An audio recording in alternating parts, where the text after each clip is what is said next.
जाता है, environment clearance नहीं मिल जाता है, फॉरेस्ट क्लियरेंस नहीं मिल जाता है, विस्थापितों को उसका पूरा हक, पूरा नौकरी और उनका मुआवजा नहीं मिल जाता है। गिरिडीह सांसद चंद्रप्रकाश चौधरी धनबाद के बाघमारा मधुबन ओपी के हिलटॉप आउटसोर्सिंग में हिंसक झड़प को लेकर आज धनबाद समाहरणालय पहुंचे और उपायुक्त से मुलाकात की, जिसके बाद मीडिया से बात करते हुए कहा कि हिलटॉप आउटसोर्सिंग की घटना BCCL एरिया 3 के प्रबंधन की देन है।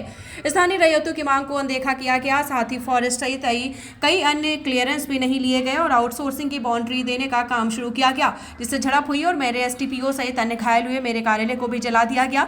घटना को लेकर कहा कि घटना के 2 दिन पूर्व ही हमारी एरिया GM के साथ स्थानीय की आपको बताते चले समस्या को लेकर वार्ता हुई थी, जिसमें अभी काम कहा गया था। स्थानीय की मांग पूरी होने के बाद GM काम चालू किया जाएगा, लेकिन 2 दिन तक ही काम चालू कर दिया गया, जिसके बाद हिंसक झड़प की घटना घटी और बाघमारा STPO सहित कई लोग घायल हुए हैं। साथ ही कहा है कि कारू यादव पर आरोप लगाते हुए कहा कि BCCL और प्रशासन के सहयोग से इस क्षेत्र का दबंग बना है। पुलिस ने उसके इलाके में छापेमारी कर भारी मात्रा में अवैध कोयले का भंडार और बम गोली बरामद की गई है।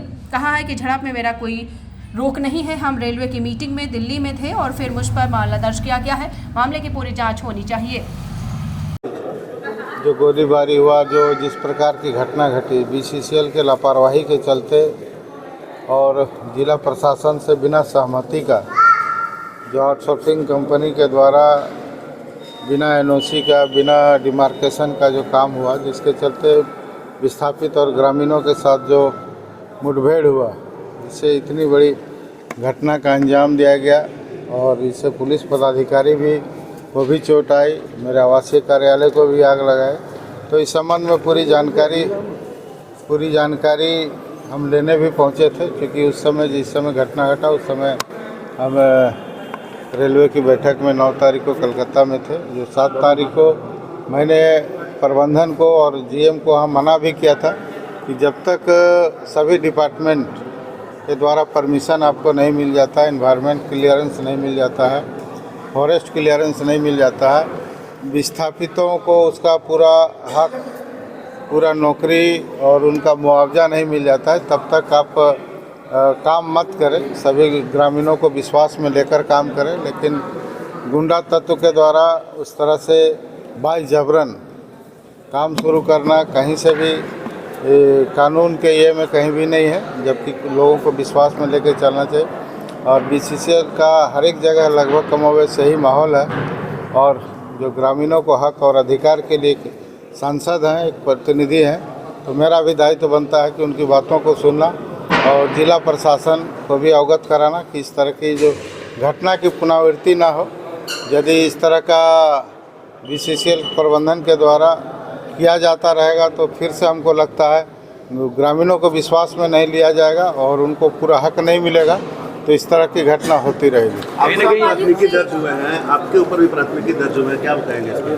देखिए, मैंने तो वही कहा कि प्राथमिकी दर्ज हुआ। मैंने 7 तारीख को प्रबंधन से मिला, एक सांसद होने के नाते उनकी बातों को हमने GM के पास रखा भी और GM आश्वस्त भी किया कि नहीं, बिना ग्रामीणों को विश्वास में लिए, बिना रैयत को जिनका ज़मीन गया है, जो वहाँ के विस्थापित होंगे, उनको विश्वास में लेकर उनको पूरा हक देने के बाद फैलाने को लेकर आप पर आरोप लगे हैं, उसे लेकर ये तो जांच का विषय। मैं तो खुला चुनौती दे रहा हूँ जिला प्रशासन को।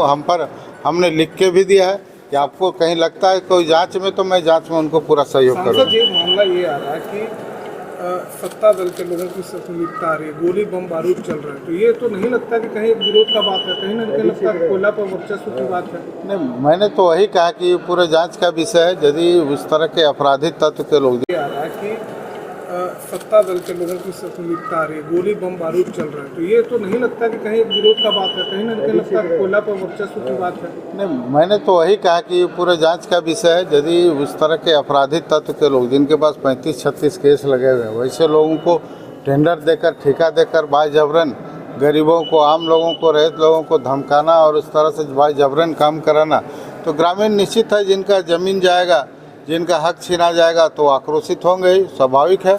या आगे भी इस तरह का पुनरावृत्ति ना हो, इसके लिए हम भी प्रशासन को, जिला प्रशासन और BCCL के अधिकारियों को भी मैंने लिखा है।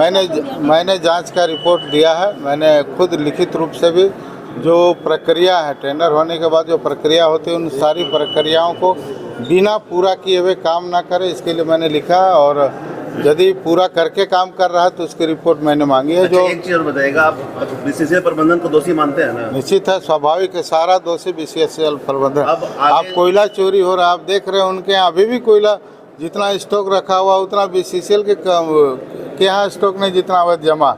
तो बिना मिली भगत के ऐसा हो ही नहीं सकता है। तो दूसरे पक्ष से कौन लोग थे?